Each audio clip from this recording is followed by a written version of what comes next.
Thank you for coming. I know, I figured that out, Jiffy. I'm Jen Fall. I know most of you here, the Hub Program and Office Manager. So I'm really thrilled to have Carrie Olet and Kaylin Paradise. I keep pronouncing her last name wrong. Carrie is with her new name, Oak Insurance Solutions. And Kaylin is with Edward Jones, and they've sponsored this talk.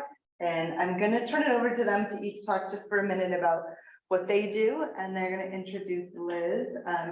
We also have in the audience, Terry Yard is with us, and she's the Norfolk, not only works with our selectmen's office, but is our social services representative. So she'll talk about a few services that are available to residents here. Bill Brodnitsky got called out on an ambulance call, but is hoping possibly if it allows to have him come back and say a few words to from the ambulance perspective. So I'll turn it over to Carrie and Kaylin. Do you want us to go up there? Where would you like us to? You can be up here just in case so that it maybe it'll record. And it's coming from that. Okay. It'll follow your voices. Okay. Yeah. Go ahead. So my name is Kaylin Paradise. I'm a financial advisor with Edward Jones. We have worked with Jen to try to put some programs together for the community.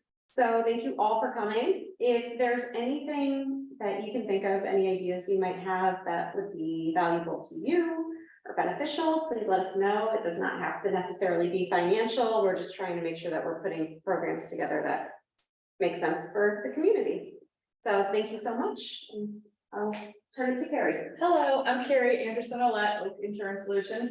I am an independent insurance consultant. I work with the mature market on Medicare choices, final expense, and just retirement planning for healthcare. And just like Kaylin, our hope is to bring you valuable resources that you need that are not just about insurance and not just about financial, but community resources, resources available to seniors, and then just things that actually happen to seniors. So just like Kaylin said, if there's something that you think of that we can talk about that you'd like to learn more about, please let us know. We do have, I think, a 6 or 7 part series already in place, but we're happy to add more. And if we don't have it on the calendar, we'll certainly have Jen book it. Okay. Thank you. Enjoy the talk. And this is Liz Cornish from New Season in Life. And she has a full thing to talk about. So I will let her give her full story. All right. Okay. All Thank right. you.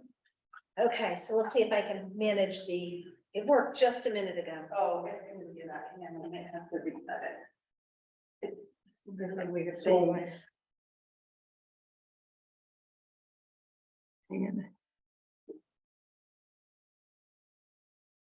Okay, now try it. There we go. So we're going to talk about aging well in your home and how to decrease the risk of falls, fall risk strategies. As we age, our home should be our sanctuary. But unfortunately, many things in our home that were once no issue whatsoever, as we get older, tend to all of a sudden present dangers. So the goal is to help you to identify those areas within your home that may need some attention, and also to identify some of those things within ourselves that we need to take a look at, and to be mindful of as we age so that we can decrease the risk of falling. Just a quick blurb about who I am. Again, I'm Liz Cornish. I'm the owner of New Season in Life, and New Season in Life, we are senior care consultants. We help people to manage kind of everything senior. So from aging in place in home to aging in place maybe in assisted living or memory care. I'm a physical therapist by profession, and I'm a certified dementia care specialist, as well as, now that has to be updated, a certified dementia practitioner. So that's just a little bit about what I do and who I am and who we are as New Season in Life. Just a couple statistics. About 47 million seniors in the United States. That is expected to double by 2060. For people who are 65 to 84, falls are the second leading cause of death. And I say they're the number one cause of what I call the senior slide. Everybody's great and doing well until that first fall. Because that first fall starts to put this little thing of fear in our heads. And as people are, the number one indicator of falling is the fear of falling. So if you're afraid of falling, and that's kind of in your head, the chance your chances of falling have significantly increased. Okay. For those who are 85 and older, falls are the leading cause of injury-related death. And 1 in 3 persons over 65 falls every single year. So looking around, we've got 7 people are, you know, in that age group, and 2 of you will fall within this year. Statistically. Okay, well, there.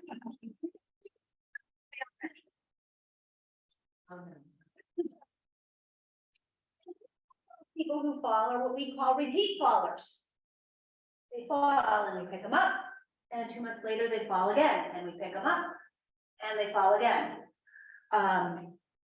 More than 2.8 million older adults are treated in the emergency room every year because of a fall, resulting in over 800,000 hospitalizations and multi millions of dollars. So we're going to talk a little bit about some risk factors.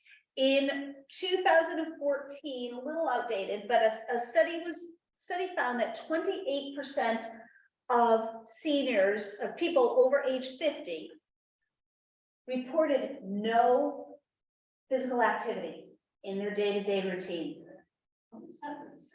So 28% reported no physical activity over the last month other than their regular job. Other than just, you know, walking through the grocery store or things like that.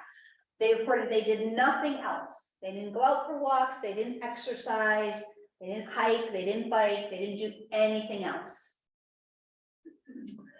So some things we can do to prevent, and I try not to use the word prevent because we cannot prevent falls, but we can decrease the risk of having a fall.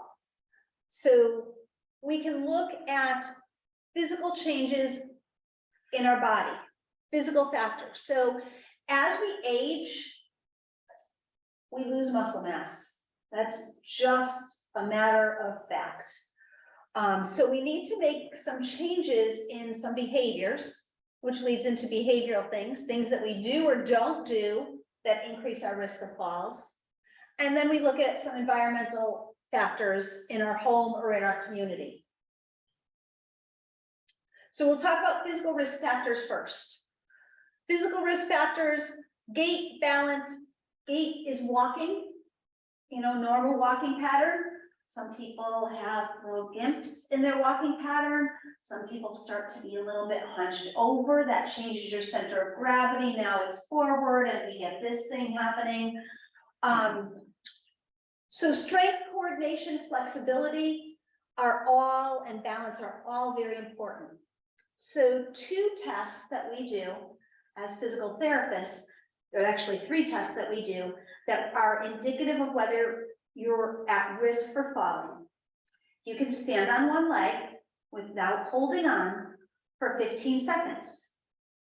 Okay, if you can do that, your risk is really low. Both sides though, because one side's always better than the other. Okay, if you can go up on your toes and hold it there. People over the age of 75, about 50 to 60% of them cannot go all the way up on their tiptoes. There for 5 or 10 seconds. Okay, they can't get the heels up. They do this, right? But they can't go up and hold. And if you can't go up and hold, you're at risk for falling. And the other test is what we call a sit to stand test. So sitting on the edge of a regular chair, not one with rollers, but on a regular dining room chair, arms across your chest, sitting on the edge, time for 30 seconds, stand up, sit down, stand up, sit down, as fast as you can. Your butt does have to touch the chair, and stand up each time. How many can you do in 30 seconds? Okay, and there's actual data for each age group, for men and for women, but basically over the age of 70, women should be able to do at least 10, men should be able to at least do 12 sit-to-stands. Okay, if you can't, that indicates, or if you can't get up at all from this position without using your hands, that indicates a risk of fall because it indicates muscle weakness in the large muscles of our back body, our glutes, our quads and hamstrings, okay? And when we have weakness back here, we have an increased chance of falling. So what can we do? We can exercise. We can walk. We can go to exercise class. We can do some strength training. We can do Tai Chi. There are so many things that you can do, but you want to exercise and you want to exercise those muscles that we don't typically use. So those are what we call the posterior chain, all the way down the back side of your body. Because as we age, we tend to sit more and we don't use these big muscles as much, right? So walking up hills, squats, sit-to-stands, working on your posture to keep your posture upright. You know, we've all seen the little old ladies that are all hunched over where your center of gravity is forward now, and you tend to come forward and have those falls. Okay, so posture, flexibility, strength, and working on your balance. You can work on standing at a counter, holding onto the counter. If you can't do this, play with it. One hand, two hands, no hands, hold back on, right? And you can play with that until you can develop those muscles again. There's a lot of muscles in tiny little muscles in your foot and your ankle that as we age tend to weaken, but we can strengthen them. And they need to be strong in order to stand on one leg, okay? So we need to work on those muscles. We need to get engaged and get in exercise programs. Vision. In the aging eye, less light reaches the retina. I don't know about you, but I'm 57 and I just went to the eye doctor and I just got a new pair of computer and reading glasses because I can't see, I can't read, and I need to have a lot more light. And I noticed it in the last year. I need to have more light. My eyes are changing. And as we age, our eyes change. The retina does not allow as much light in, so we need to have more light. What this does, it makes seeing contrasting edges much more difficult. It makes seeing depth perception. Your depth perception gets decreased. So I know another thing, as I walk down the back stairs in our new home, which does not have a back light out there, I have to turn my cell phone on to see when it's nighttime, because those last stairs, I'm like, am I there? Am I not there? Right? And there's so many times I get patients coming to me because they've fallen down the last two steps. Whether they missed them, whether they thought they were at the bottom, right? They don't see those contrasting edges. So we need to be aware of that. We need to make sure that we're having our eyes checked. We need to make sure that our vision is as good as it can get. Chronic conditions. More than 90% of older adults have at least one chronic condition, such as diabetes, heart disease, or arthritis.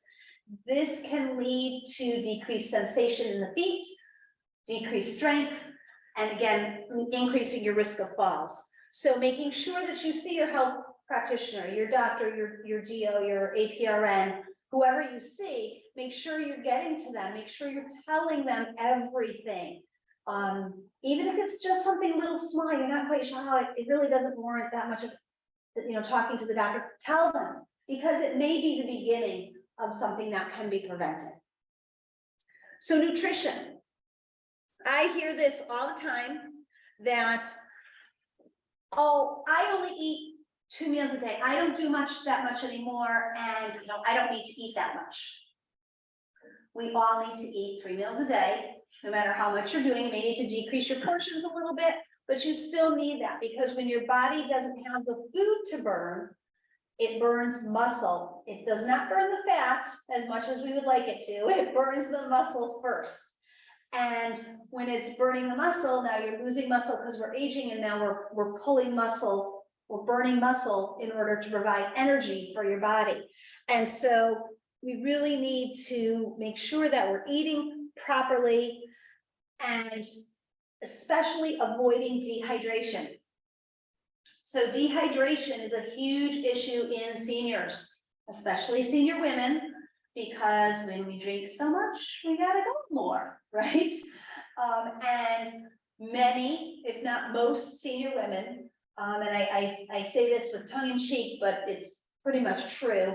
Anyone who's over 50 that has had children and tells you that they do not leak at some point is lying. It's just the way we are built. And so we tend to decrease the amount of water that we're drinking. And what happens then is we get a little bit dehydrated. And when you're a little dehydrated, your blood pressure drops. When your blood pressure drops, you tend to get a little lightheaded, a little dizzy, low energy, increasing your risk for fall. Also increases your risk for urinary tract infection, which increases confusion, and again, increases your risk of fall. So really drinking fluids and drinking water is really, really important, okay? If you're gonna stop drinking, stop drinking at 6 so you can, go the night, but make sure you're getting the fluids in during the day. Okay. So I'm gonna go on to one that people push back a little bit on me, behavioral risk factors, because we all have them. So medication uses, making sure that as we age, we do not metabolize medications or alcohol the way we used to. So a medication that you were on at 65 was fine through 65, 75, but when you reach about 80, your body metabolism changes, and the way it metabolizes drugs changes. So that medication that you were on at 65 may have been perfect. Come 80, it may not be. So we need to be updating our medication list. We need to be reviewing them with the doctors. And I recommend that anyone who is 80 or above, not just see their primary care doc, but see a doctor that specializes as gerontologist. They specialize in older people because they know the medication interactions and how they interact with older people, okay? But medications can cause dizziness, sleepiness, dehydration. Know the side effects, okay? And even a medication that you've been taking for a while, again, as we age may change, and you may get side effects that you don't attribute to that medication because you have been taking it, but you need to review those on a regular basis. Cognitive decline, being aware of mental status changes.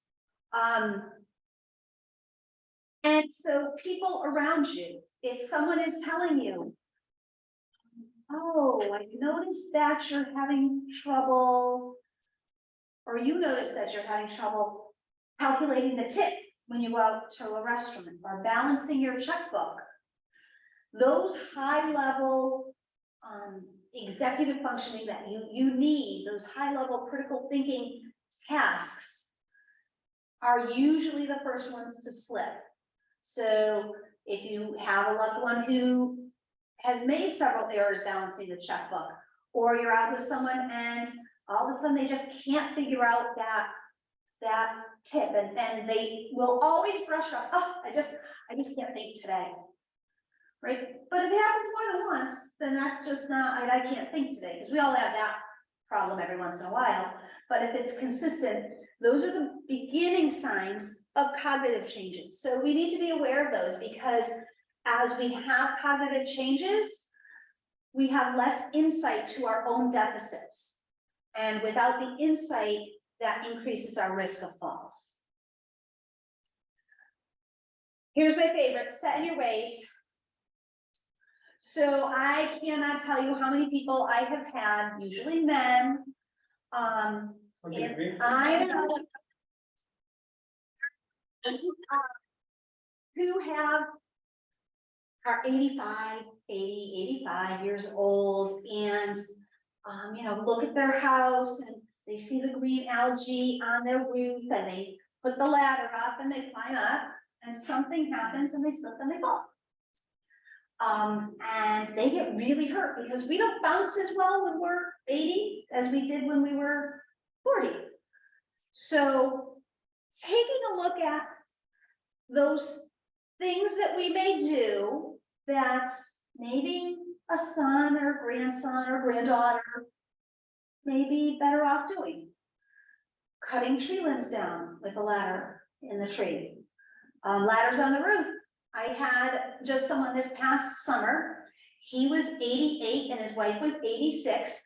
And he had green algae on his roof and he went out and had his 86-year-old wife holding the ladder for him. Yep, you can just guess, it did not go well. And he went down. The wife, thank goodness, stepped away because she would have gotten crushed. But he had multiple broken ribs. They perforated his lung. He had a collapsed lung. He had a little head injury. And the kicker was his grandson was 16 and was 2 doors down. So utilize family, pay somebody, but don't get up in the roof, don't get up in the trees. Don't get up on those step ladders to change the light bulbs. Up on step ladders, looking up, changing light bulbs, disaster. I've had so many women who do that and they go up and they're not holding on and they're looking up. This is going to cause you to be more dizzy. They go off. Okay. And those falls, even if you don't get hurt, what it does is it triggers in your brain. I'm scared. I don't care. I'm scared. I'm scared. I'm scared of falling. And when you're scared of falling, you don't do things in the same way and it increases your risk of falling. Okay. So we've got to be careful of being set in our ways and be more willing to ask for help and take a second look and say, should I really be doing that activity? Environmental. And this is the list that I gave you, is a checklist, and it goes through every single room in your house, or most rooms in everybody's house, and it tells you some possible hazards and then some suggestions.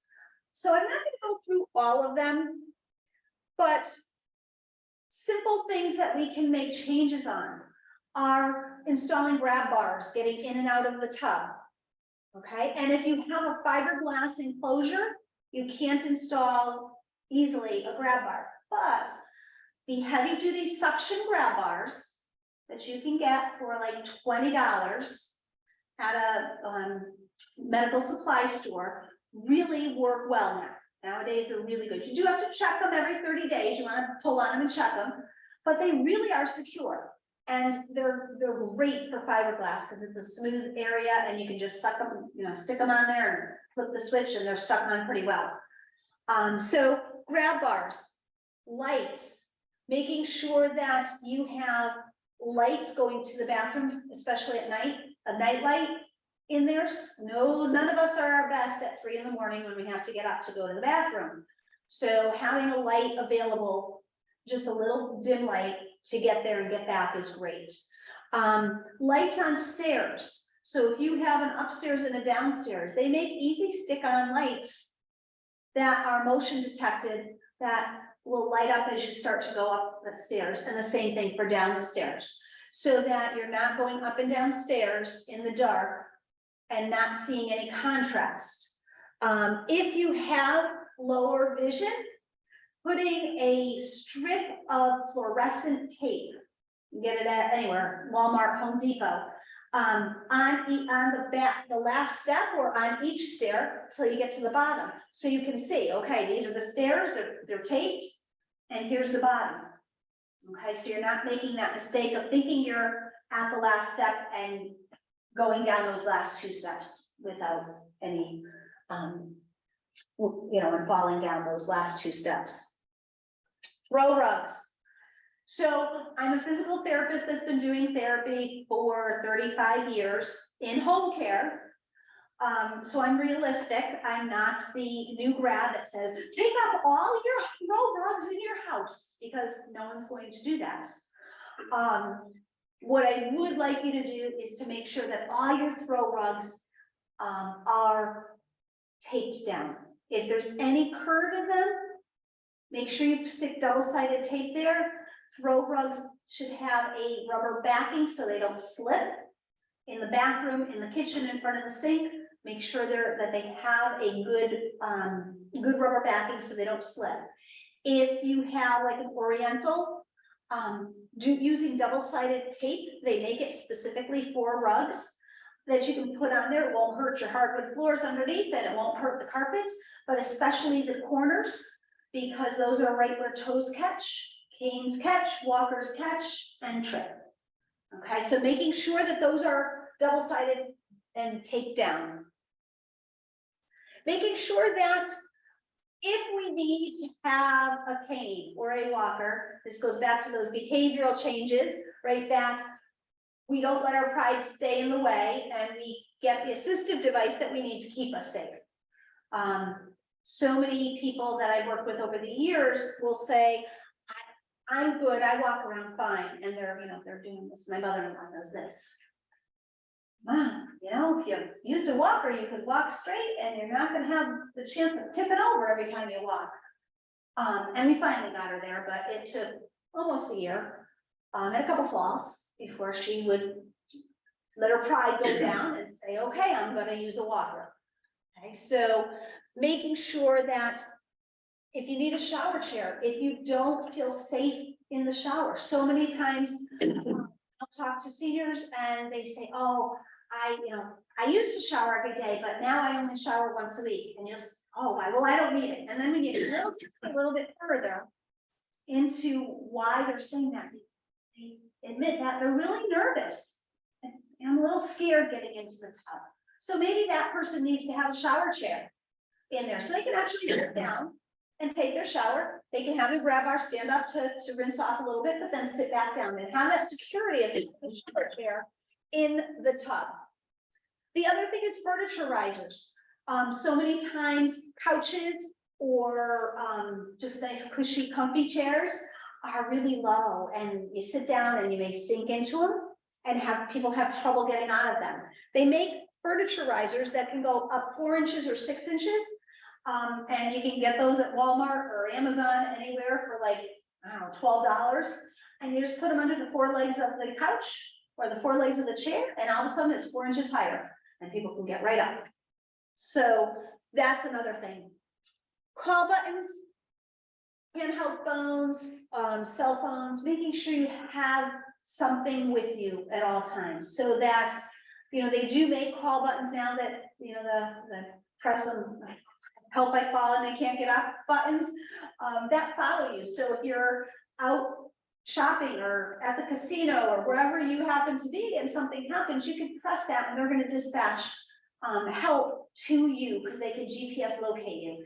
And they're also going to immediately contact the next of kin who you've written in when you signed up for this, so that people are aware, and so that if you're going out for a walk and you fall on a patch of ice, you just push the button and they can locate you right away and they can come and get help.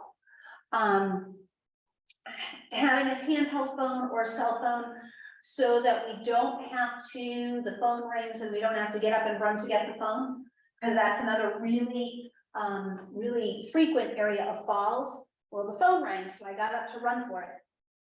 It was over there. Well, let it ring. Or better yet, have your cell phone, have a handheld phone with you at all times. Getting in and out of the house, stair glides, ramps if you need it, if you can't do the stairs, having handrails for a two-story home. Always should have at least 1, preferably 2 handrails as we get older. Many times they can be mounted in really, really fairly easily so that you can walk up the stairs with 2 hands. Stair glides now can be rented. You don't have to purchase them, and you can also get them on like Amazon Marketplace. Sorry, Facebook Marketplace or Amazon too. They sell them refurbished. So we can get them at a much less expensive cost than brand new. Clutter, that is a big one. So making sure that you have clear walkways. So many times I go in and people will have, a bag of stuff right next to them, and then a pair of shoes over here and slippers in front of them, and they get up and, they're kind of doing the sidestep thing around things. Making sure those hallways and those walkways are clear.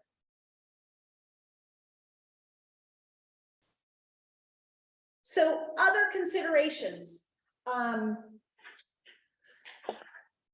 as we age, looking at having someone help us with housekeeping, or at least vacuuming, changing the bed, and scrubbing the tub. Right? When we're scrubbing the tub, we're bent over, right? And we're reaching, right? Again, that's increased risk of fall. Many times we get in the tub and the water's running and it might be slippery. We look at a housekeeper. Making the bed is another one for especially women, that people get injured.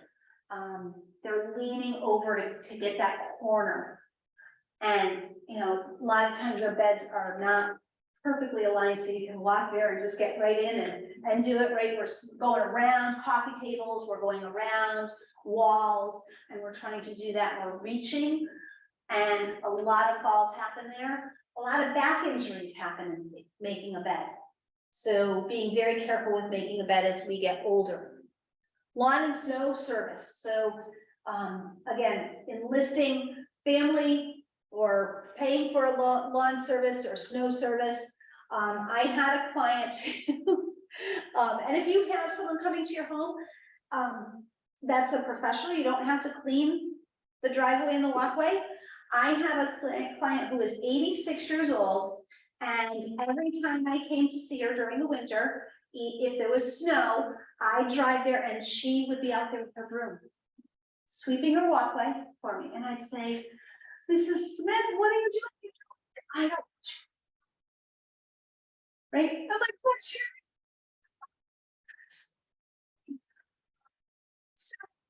Let somebody else do it. If you have professionals coming to your home for whatever reason, it's okay. As a home care professional, we're used to walking in the snow. They all give us clamp-ons for our feet, so we're good. You don't have to clean off the driveway for us. But get somebody to do that for you, okay?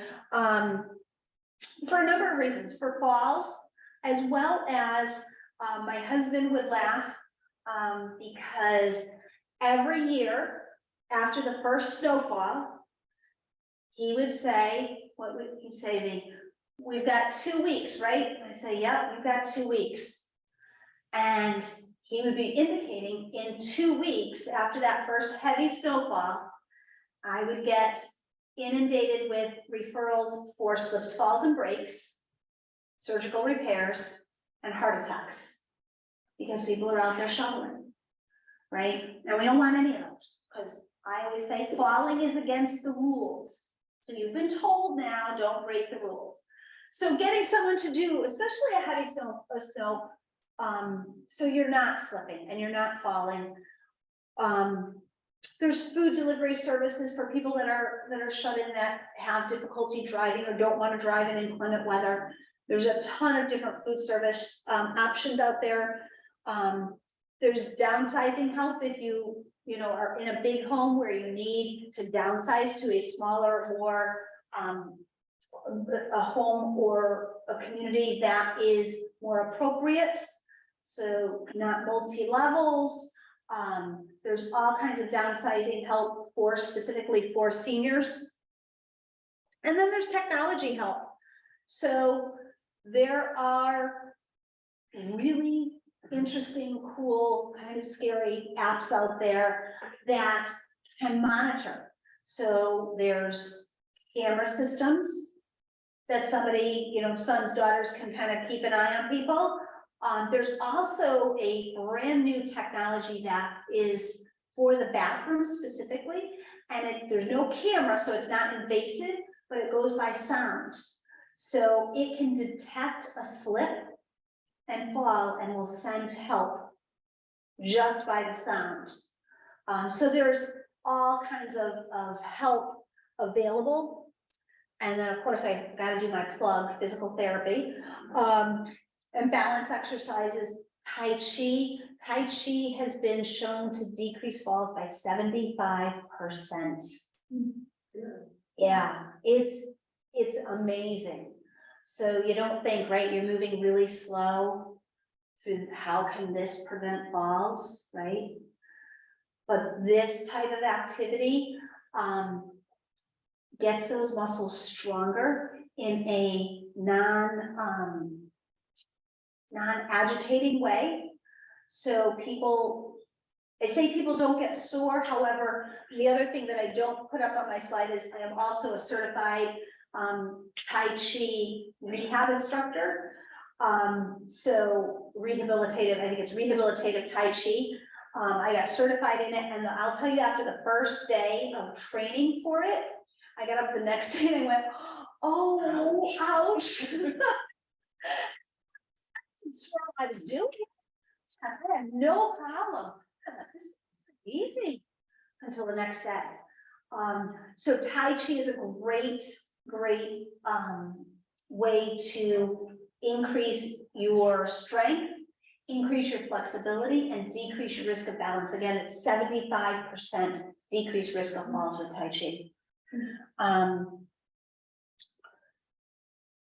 Keeping the back body, those posterior muscles strong, is again another significant way to decrease that risk of falling. So whatever you do, whether it's Tai Chi, whether it's walking, whether it's strength training, combination of all three, even better.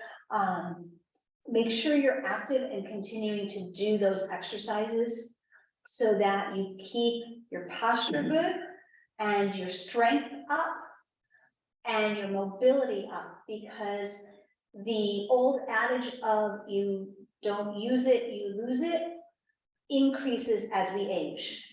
Okay. What's that? And more quickly. And more quickly, absolutely, absolutely. I think so. How can we help? We have, New Season Lake has I have over 250 different resources available, from transportation to downsizing to organizing to therapy recommendations, home care recommendations, trusted advice. We also do home safety evaluations. So if you wanted someone to come into your home and take an assessment, take a look at that home, and see what changes, if any, needed to be made, that is something that we do. And we have all kinds of partnerships with wonderful people like Carrie with Medicare and with yeah. Okay. Yeah, Kayla. Oh my goodness. With financial as well. So all kinds of different partnerships and resources for you. And that's it. Questions? A great presentation. It is, yes, very good. Yeah. Can you carry us through that? Who can you find to deliver food in local? Restaurants or grocery stores? Either way. Well, I think Instacart perhaps, but you're gonna pay the delivery fee, which is, I think, gonna be elevated. Elevated. Elevated. Can you define elevated? My Google self would pay. I can look into that too. Yeah. When you use those sites, because I do it for somebody that wanted to build my buildings, and then if it's over a certain amount, there's an extra fee for a bigger load, so and then you have to leave a tip. And if they don't have it, then you just don't get it, so Right. you're perhaps paying for not a full load of groceries. I know that some of the town pages on social media have, senior caregivers that will help you out with that if you give them a list. I don't know if you have the ability, do you have a Well, we Norfolk have, page, a chapter well, page? we have like, even through the Norfolk Net, always have people that are willing to help and like that be like. You might be able to, we might be able to connect. Yeah. And No, Cornish it's and together. Shore service is actually very good, shore service. Oh, yeah. It's great. I think we have one in there. Yeah. And your community cares. I don't know if they're up here quite this far, but Yeah, they came out. Oh, Monique is the social service director for Meadowbrook and Canaan and Cornwall. Yes. Yeah, so they've come out and done a presentation, and I think she was looking more for volunteers. You know, and I kept telling her, well, this group is the other. The other side, right. So I did have one lady fill out an application. She just wanted somebody to help with her laundry once a week or even every other week, and they don't have enough people, you know, in this area Okay. to help out, so she hasn't gotten their help yet. And even Shore is a great service, but they have a hard time finding help too, so there's a waiting list. Right. Yeah. Help is at a minimum, unfortunately. Some of the high schools have community service programs where, especially the graduating seniors that can drive and have been driving for a while, are looking for community service for college, things of that nature. I mean, that's a good resource to reach out. I know in some of the towns down where we are, some of the sports teams have to do it, to be part of the team, so then you can find a really responsible senior, not my son, but. Yeah, like. But yeah, I mean, those are some different ways to look at the community. Unfortunately, you know, all those delivery services have fees, and they're just as unreliable as, you know, private everything, unfortunately. Right. It's, Right. some of these more rural towns do experience some of that. Well, I wonder if, I think this week there is a Norfolk Net meeting here, and I may bring it up like after hearing that that's the need, maybe that, I don't know, maybe there's a creative way.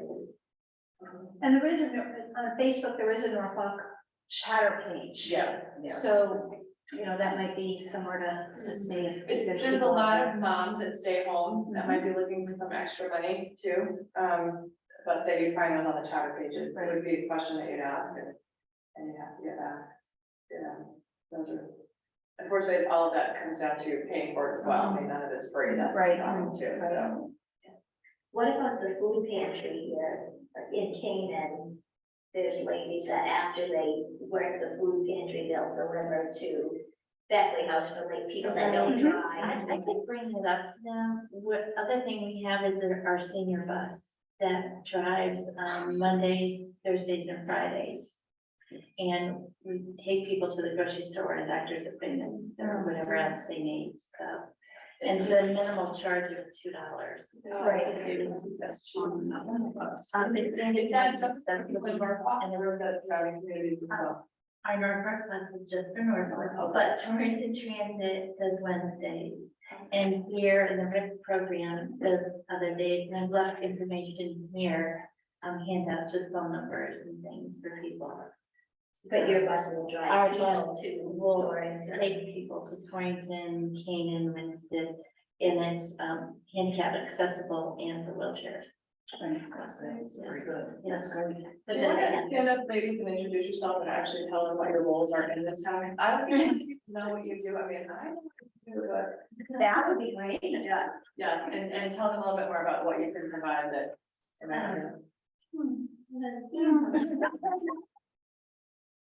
Okay, I'm Terry Yard, I do the social services down in Norfolk. The selectmen realized there was a need for our small town, and it's becoming abundantly clear, there really is a need. All different aspects of life, young people to older people. We're kind of a one-stop shopping. If you have a question and you need some help, and if you're looking for something, you can call me. So I'll say my phone number out loud, so. I have your card here. Yeah, and I'll do it for the recording for people. that Oh, may yeah, be oh, I'm listening. sorry, yeah. So it's 860-542-2887. It's a confidential phone line. I'm the only person that picks it up, so you can say whatever you want.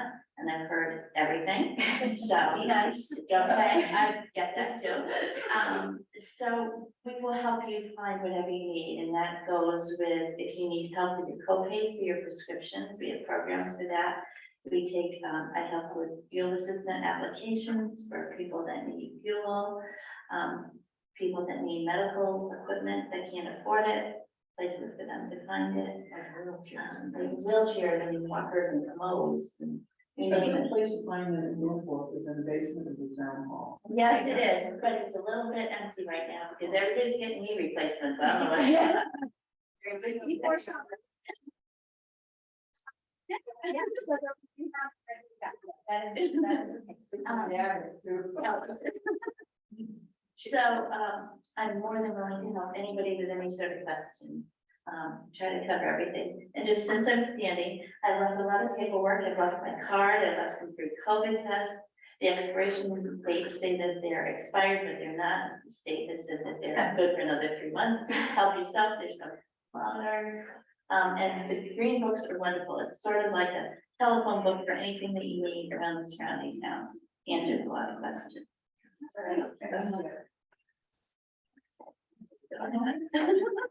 I'm Monique Cataldo. Our boys used to play. Yes, I was- baseball.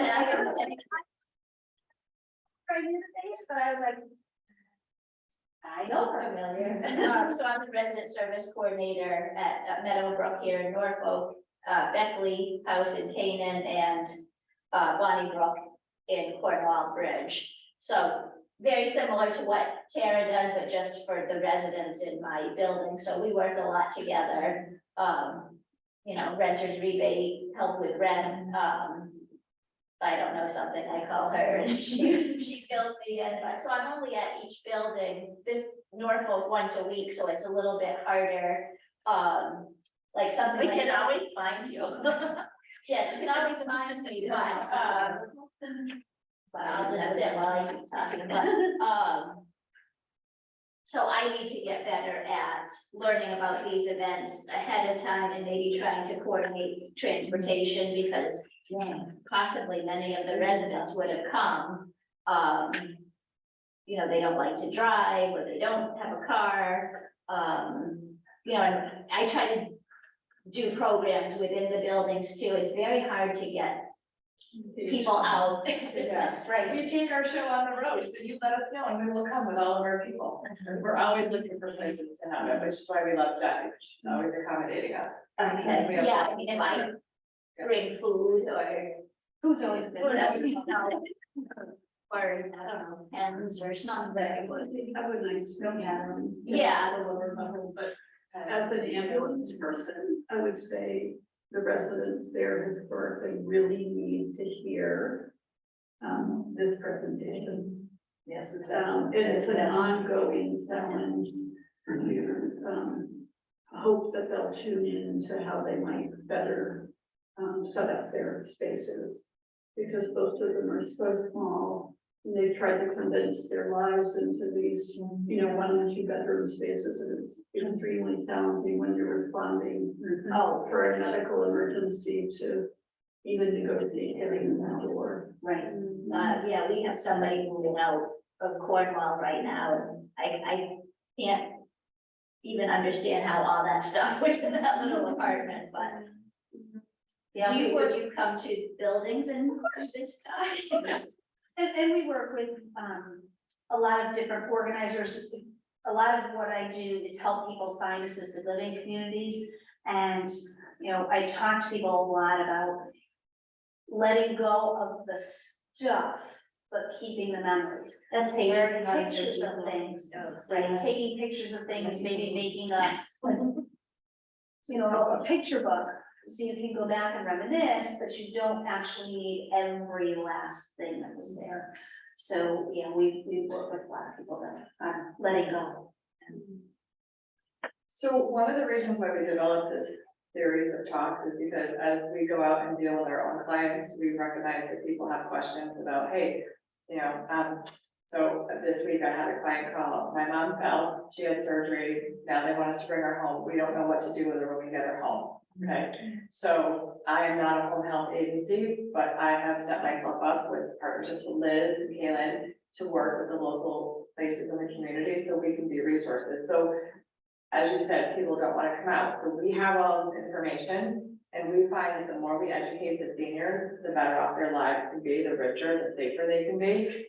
So if we can take the information that we all have as people who do this every day and bring it to your communities and your places of living, then we're benefiting everybody. And it's easy for us because we do this all the time. So we're dumping it off with you guys. Nobody has to research it or look at. And like Tara said, a lot of little towns don't have social services. They don't have that role. So especially in Litchfield County, it is critical to get the information out to the residents, especially post pandemic. Or even their families. Yeah, Right, yeah. right. Which is why we said we would do 2 sessions, 3:30 and 6, and hope that we would get some of the adult children, but that didn't work like we thought. But yeah, we're always happy to give you some information. And Liz is just the first in our series, but Liz can also do talks on dementia. She can do talks on lots of things, moving from your home to assisted living, but we have other presentations coming. One thought out for like, Medicare and Social Security 101, funding your, funding your retirement, long-term care. Taxes. Yeah. We have and elder care, state planner, yeah. Yeah, there's been lots of changes to the laws, so we just feel like we can bring a wide variety. And as I said at the beginning, if there's something that you think you want to learn about, we probably know somebody that we could bring to the table, and we would be happy to schedule something. I mean, our time is to just educate you and consult and make sure that you have all the data, or that you can get the information to somebody that may not have it, so. So these buildings are all low income, so estate planning and, Well, Title 19, Elder care might be important. Yeah. Also, MSP just updated their income guidelines for March 1st, so they might want to look and make sure that they're still on the right program, which a lot of people don't know how to access that data. It's hard for me, and I do it all day, so there's lots of things that come out, especially after the cost of living adjustments are done, so it's a really good time of year to look at everything across the board. Changes are coming with Title 19 as of March 1st. Now that we have to recertify, that was waived through the pandemic. So, people are predicting that a lot of people are going to lose their Title 19 because they've fallen out of the habit of recertifying and changes. And so, all that information will need to be educated on. I think it's a very difficult time for people in general, even for our small town, with the increases with the electric bills and food. It's really eggs. Tara, do you offer any programs? So I work as a municipal agent of aging in my town of Farmington. Do you have Eversource ever come out and do the program? That would be a really great topic. Or Eversource to come out and do how to change your electricity supplier and know that you're not getting ripped off. It's funny, we're talking to Eversource quite a bit lately, Okay. so I will. I know New Hartford just did one, and they had so many seniors attend, and because it was directly sponsored by Eversource, everybody felt safe, but that's a really hot topic right now, because most seniors don't know that they even qualify for energy assistance, let alone that they could change their electricity supplier, and that it's okay to do. Right, anybody can think there's. Yeah. And that would be really helpful to know how to negotiate that. Yeah, that's a great topic. Tara, we can try to, because maybe I can, we can do one here, or. Yeah. Very good idea. My only 2 bookkeeping things, I have a evaluation for anyone that would like to fill one out for me. And if you don't mind, I didn't pass around the sign-in sheet at the beginning, so if you don't mind, not in. So, Liz, thank you so much for this. We'll be here for a little bit. Come ask or talk to us or whatever, contact us out. We all have cards, so. Thanks very much. We hope that was helpful. Yeah.